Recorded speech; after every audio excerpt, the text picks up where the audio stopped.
नमस्कार साथियों, आज हम बात करने वाले हैं जुजुत्सु काइसेन के सीजन 3 के एपिसोड नंबर 3 की डिटेल में एक्सप्लेनेशन होने वाली है। तो चैनल को सब्सक्राइब कर लाइक और शेयर भी जरूर कर देना। फिलहाल पिछला एपिसोड कंटिन्यू होते हुए अभी टेंगन को देख सब हैरान रहते हैं क्योंकि पहली दफ़ा वो टेंगन से मिल रहे हैं, लेकिन यूकी को कोई फर्क नहीं पड़ता क्योंकि पहले भी टेंगन से मिल चुकी। लेकिन टेंगन छुप क्यों रहा था, जिस पर टेंगन बताता है कि उसे लगा कि तुम सब केंजाकू से मिले हो। केंजाकू जो एक वक्त पर नोरी तोसी कामो हुआ करता था, अब वो गेटो की बॉडी में। तभी यूजी सवाल करता है कि टेंगन ऐसे कैसे दिखते हैं, जिस पर टेंगन बताता है कि वो इमोर्टल है लेकिन एजलेस नहीं है, और यूजी जब 500 साल का हो जाएगा वो भी ऐसा ही दिखेगा। क्योंकि 12 साल पहले टेंगन स्टार प्लाज्मा वेसल से मर्ज नहीं हो सका, इसलिए अब उसकी एज बढ़ती जा रही है और उसकी खुद की पहचान अब गायब हो चुकी है। इसलिए दुनिया ही अब टेंगन की पहचान है। अभी सभी पूछते हैं कि वो केंजाकू के गोल के बारे में जानते क्या है। यही जानने वो सब यहाँ आए हैं और प्रिजन रेलम को कैसे ओपन किया जाए, जिस पर टेंगन एक कंडीशन रखता है कि चोजो, यूटा या यूकी में से कोई दो यहाँ रुके टेंगन को प्रोटेक्ट करिए।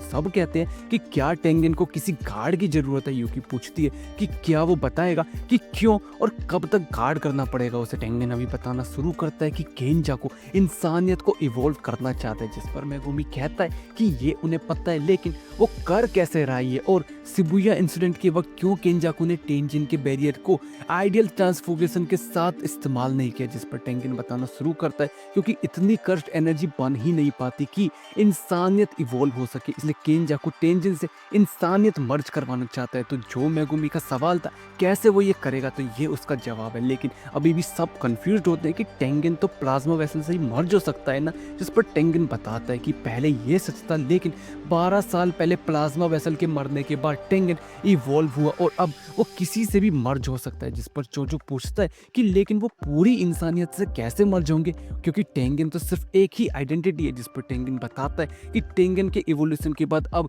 उसकी सोल हर जगह है। जैसा टेंगन ने कहा था पहले कि ये दुनिया ही टेंजन की पहचान है, इसलिए अब एक से ज्यादा लोगों से भी मर्जिंग संभव है। लेकिन अगर ऐसा होता है तो वो लोग सोर्सर से भी ज्यादा ऊपर हो जाएंगे और आउट ऑफ कंट्रोल हो जाएंगे। फिर ना ही कोई बाउंड्री होगी और लोगों की इम्प्यूरिटीज, बुराइयां बाढ़ की तरह बहने लगेंगी और जो टोक्यो में हुआ वो पूरी दुनिया में होगा और फिर सब खत्म हो जाएगा। मतलब ये दुनिया खत्म। ये सुन सभी पूछते हैं कि ऐसा क्यों कर रहा है केंजाकू, जिस पर टेंगन बताता है कि वो लोगों का दिमाग नहीं पढ़ सकता। यूटा कहता है कि लेकिन जब तक टेंगन मर्ज होना ना चाहे तब तक तो कोई दिक्कत वाली बात नहीं है ना, जिस पर टेंगन बताता है कि उसके एवोल्यूशन के बाद वो एक कर्स्ड स्पिरिट की तरफ बनता जा रहा है और इसका मतलब ये कि केंजाकू कर्स्ड मैनिपुलेशन टेक्निक अब टेंगन पे इस्तेमाल कर सकता है। इसलिए टेंगन को गार्ड चाहिए और टेंगन के बाद केंजाकू ही है जो बैरियर में सर्वश्रेष्ठ है। यूकी अभी कहती है कि केंजाकू का सुकूना से भी कुछ लेना देना है और वो केंजाकू 1000 सालों से भी सोर्सर है, तो अभी क्यों वो ये सब शुरू कर रहा है। टेंगन बताता है कि टेंगन,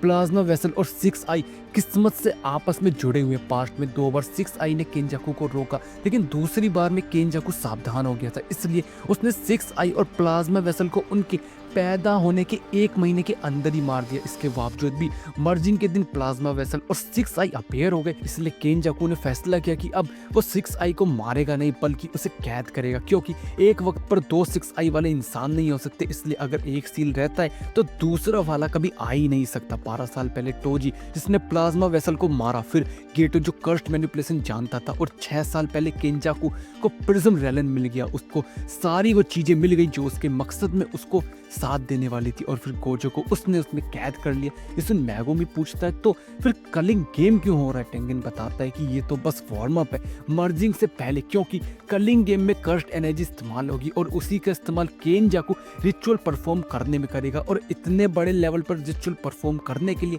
केंजाकू ने पैक्ट बनाया जो कि कलिंग गेम के रूल्स है। और केंजाकू कलिंग गेम का मास्टर नहीं है, जो कि एक ड्रॉबैक है सबके लिए, क्योंकि उसको मारने से भी कलिंग गेम खत्म नहीं होने वाला। और चाहे सारे प्लेयर्स मर जाए या फिर सारे ही गेम में हिस्सा लेने से मना कर दे, गेम फिर भी कंटिन्यू रहेगा। 6th रूल गेम का वो एक नया रूल ऐड करवा सकते हैं 100 पॉइंट्स लेने के बाद। इसलिए यूटा और मेगुमी प्लान करते हैं कि वो सुमिकी और बाकी लोगों को हिस्सा लेने से बचाएंगे और गोजो को आजाद कराएंगे। लेकिन टेंगन अभी पूछता है कि अब बाकी बातें बाद में, पहले ये बताओ कि कौन कौन रुकेगा यहाँ, जिस पर चोजो और यूकी रुकने का फैसला करते हैं। अभी टेंगन सबको प्रिज्म रेलम बैक दिखाता है, प्रिज्म रेलम का पीछे का हिस्सा। इसको खोलने से गोजो आज़ाद हो सकता है, लेकिन जिसके पास फ्रंट की अथॉरिटी है वही इसको खोल सकता है, यानी सिर्फ केंजाकू या इन्वर्टेड स्पेयर जो कि कर्स टेक्निक को नलिफाई कर देता है, या ब्लैक रोब जो इसको कैंसिल कर देगा। लेकिन गोजो ने दोनों ही टूल्स को ख़त्म कर दिया। फिर भी एक सोर्सर जो गेम में हिस्सा लेने वाला है, जो कि है हाना, जिसकी कर्स टेक्निक किसी भी कर्स टेक्निक को जीरो कर सकती है। वो खुद को एंजल बुलाती है, फिलहाल वो टोक्यो में, बस इतना ही टेंगन बता सकता है। 10 कॉलोनीज है जापान में, आपस में वो सारी जुड़ी हुई हैं। मेगुमी अभी पूछता है कि कितना लंबा चलेगा ये गेम, टेंगन अभी बताता है कि डिपेंड करता है। फिर भी ये गेम 2 महीने तक तो चलेगा। आज 9 नवंबर है और 31 अक्टूबर को लोग अवेकन हुए थे, मतलब गेम के पहले रूल के मुताबिक उनके पास अब सिर्फ 10 ही दिन बचे हैं सुमिकी और बाकियों को गेम में जबरदस्ती हिस्सा लेने से रोकने के लिए। लेकिन अवेकन लोग अगर रूल नंबर 1 फॉलो नहीं करते तो मारे जाएंगे और लोगों को फोर्स किया जाएगा उनके दिमाग से, ना कि जोर जबरदस्ती करके। माकी पर ये रूल अप्लाई नहीं होता क्योंकि उसके अंदर तो कर्स्ट एनर्जी ही नहीं है, और पांडा में भी क्योंकि उसके अंदर तो दिमाग ही नहीं है। यूजी अभी पूछता है कि उन आम इंसानों का क्या जो पहले से ही बाउंड्री के अंदर है, जिस पर टेंगन बताता है कि उन्हें एक मौका दिया जाएगा बाहर जाने का। अभी चौथा 5वां रूल, जहाँ एक दूसरे को पॉइंट्स के लिए मारना पड़ेगा। अभी मेगुमी पूछता है कि गेम का मास्टर फिर कौन है। टेंगन बताता है कि सबको एक कोगाने शिकिगामी दिया जाएगा, लेकिन वो गेम का मास्टर नहीं है। फिलहाल के लिए समझो कि गेम ही खुद मास्टर है। 6वां रूल की वो एक नया रूल ऐड करवा सकते हैं। 7वां कि वो नया रूल पुराने रूल्स को फॉलो करे, और 8वां रूल देख यूजी खुद से कहता है कि मतलब उसे फिर से लोगों को मारना पड़ेगा। इस पर मेगुमी कहता है कि उसके पास एक आइडिया। और इसी के साथ अभी कलिंग गेम की क्लास खत्म होती है। यूकी और चोजो यहीं रुकने का फैसला करते हैं। माकी जेनिन क्लैन में जाके कर्स टूल लाने वाली है, क्योंकि गोजो के सील होने के बाद सारे टूल जेनिन ने अपने पास ले लिए।